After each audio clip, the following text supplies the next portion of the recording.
Bonjour à tous. Donc, je suis Gabriel Leroy, je suis directeur des services généraux et responsable des systèmes d'information à la Conférence des évêques de France. Alors, d'abord, je vais me venger de Julien. Julien a fait une petite... Il n'a pas utilisé Adèle pour organiser cette réunion, visiblement, et donc il a oublié de nous inviter, ce qui fait que je ne peux pas participer à toute la journée, et ça m'embête vraiment. Donc, j'ai quelqu'un de chez moi qui va y participer, mais ça m'embête parce que ça m'intéresse particulièrement. Alors, ça fait longtemps qu'on suit Adèle qui ne s'appelait pas Adèle pour la conférence, parce qu'on a un besoin effectivement de... Nous qui étions plus tournés vers l'Internet, au début, on a effectivement un guide de l'Église qui ressemble à ce qu'est un guide diocésain, mais notre besoin d'intégration était plus au début sur le site web, c'est-à-dire à l'intérieur d'un site web, ne pas avoir besoin d'écrire à 10 endroits la même information. Et on avait fait une étude qui disait que quand un évêque était nommé, quand un évêque était changé d'endroit, on avait 8 pages à modifier pour suivre de manière précise la chose, et c'est ce qui se faisait sur la version ancienne du site. Donc on avait nous développé quelque chose qui gérait uniquement cette partie pour les évêques, qui permettait de modifier une seule fois, et donc sur la page du diocèse, sur la page de l'évêque, sur la page des commissions où il était, à chaque fois on avait la modification qui était faite. Mais cette chose-là portait sur tout ce qu'on gérait comme annuaire, et ce qu'on gère, c'est effectivement tout ce qui est information sur les diocèses et tout ce qui sont les congrégations, mouvements et associations reconnues par l'Église. Bon, pour résumer tout ce que vous avez dans le guide de l'Église. Donc on avait ce besoin. À l'époque, il était très tourné papier, annuaire papier, et il y avait une version électronique qui pouvait être faite, mais qui n'était pas utilisable. Voilà, donc l'année dernière, effectivement, en voyant le résultat du travail qui avait été fait pour les diocèses d'Île-de-France, là, il n'y avait plus de questions possibles. C'est-à-dire que c'était effectivement la chose dont on avait besoin.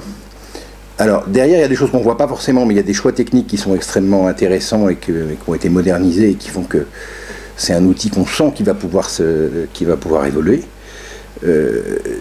Deux, il y a vraiment les possibilités maintenant d'intégrer dans un site web. Donc, vous le verrez avec le diocèse de Paris, et encore, je pense qu'on n'est qu'au début de ce qu'on peut faire. Nous, on va essayer de l'exploiter complètement.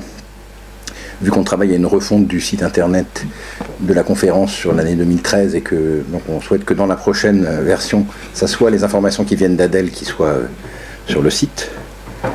Il y a aussi des évolutions sur les droits d'accès qui sont des choses assez complexes quand vous êtes dans le back-office qui manquaient un peu dans la première version, parce que nous on a plein de services qui gèrent des annuaires différents, et ceux que gère le service Intel n'a pas forcément besoin d'être vu par le service à côté. Et ça, c'est une fonction qui maintenant a beaucoup avancé. Je ne sais pas s'il y a encore des évolutions possibles, mais il y a vraiment des progrès énormes là-dessus. Et puis, surtout, on sentait, et on l'a vu avec nos rapports avec Steve, c'est le souhait d'évoluer et de faire évoluer cet outil. C'est pas quelque chose qui est figé et qui bougera plus, c'est bien quelque chose qui a des perspectives d'évolution et qui seront adaptées à vos besoins. Donc, il y a par exemple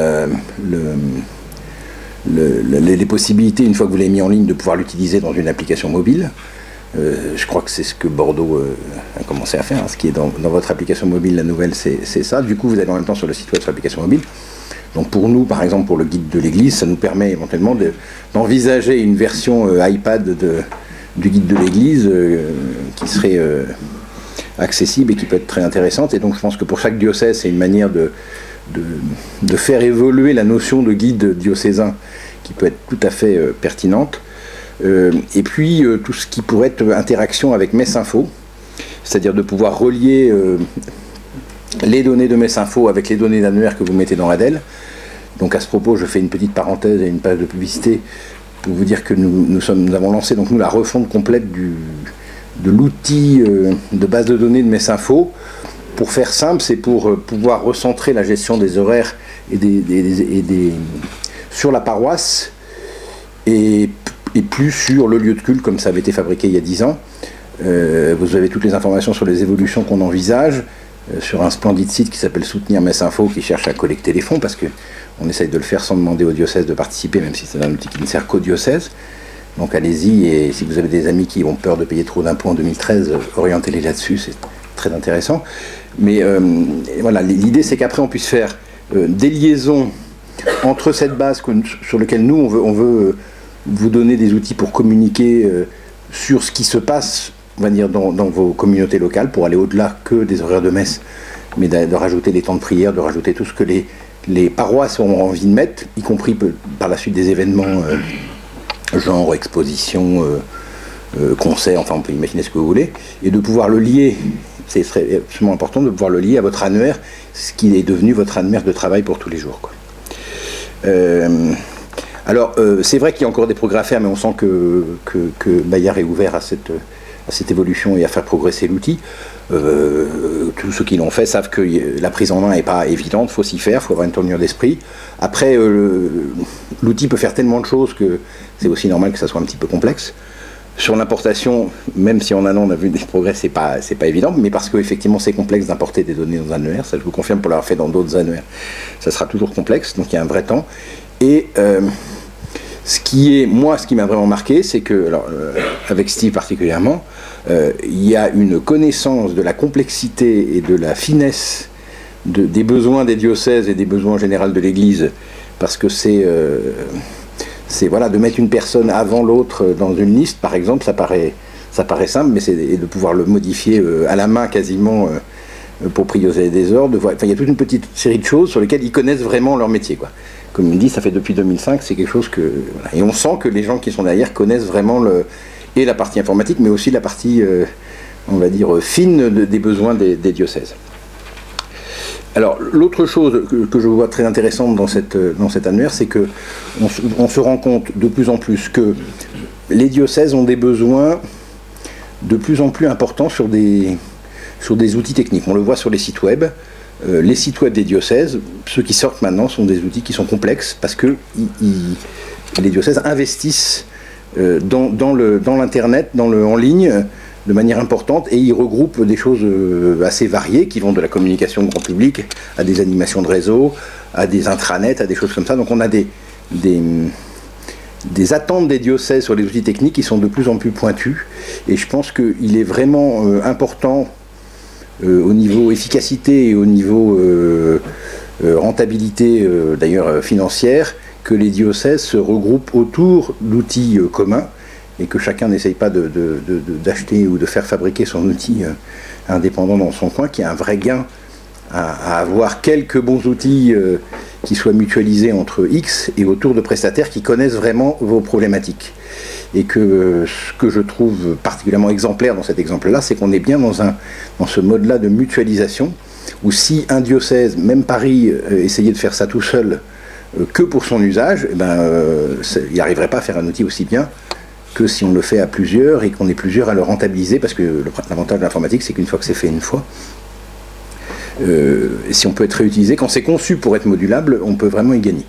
Donc je pense que dans toutes les dimensions des outils techniques, que ce soit les sites web, que ce soit les logiciels de gestion plus administrative, etc., on a vraiment intérêt à ce que les diocèses se regroupent, alors pas forcément autour d'un outil. Là, dans le cas présent, il n'y en a pas beaucoup d'autres concurrents, on va dire, mais en tout cas à ce niveau de prestation, mais autour de quand on a un niveau d'exigence qui est commun, regroupons-nous dans un outil plutôt que d'essayer d'en prendre un autre. Et surtout, regroupons-nous avec des prestataires qui connaissent notre métier, parce que je peux vous assurer, pour avoir beaucoup de retours des diocèses, il y a quand même des endroits où on a eu des problèmes, parce que d'incompréhension, en fait, parce que les gens sont habitués à travailler avec des sociétés ou avec des structures administratives ou des choses comme ça, et les diocèses, les mouvements d'église, c'est des structures un peu différentes, qui ont des modes de fonctionnement différents, et on croit que les gens nous ont compris, et des fois ils ne nous ont pas compris, et on s'en rend compte des fois un peu tard. Voilà, et donc l'autre chose, c'est vrai que c'est un investissement, nous qui essayons de mettre en ligne nos infos, on voit que ça prend du temps, donc c'est pas un temps négligeable, faut pas se dire que ça va se faire tout seul. Et même si c'est pas vous qui vous occupez de l'importation directe, c'est quand même vous qui allez sélectionner les données, former les personnes, etc. Donc c'est vraiment un investissement à faire la première année, mais je pense que c'est un investissement qui va vraiment produire du fruit derrière. et de manière très transversale. Comme l'exemple de Bordeaux, je pense, est assez significatif, vous en parlerez, mais après, c'est un outil pour l'ensemble du diocèse, et c'est pas un outil que pour les gens qui éditent le guide, que pour le service communication. Voilà, il y a plein de possibilités derrière. Et entre autres, sur l'utilisation, par exemple, des mailings, qui permet d'envoyer soit des mails, soit des courriers papier à un groupe de personnes, c'est quelque chose qui peut être utilisé par l'ensemble des personnes travaillant au diocèse. Donc ça vaut le coup, à mon avis, d'investir dans cette première partie pour ensuite y gagner. Voilà, je vous remercie.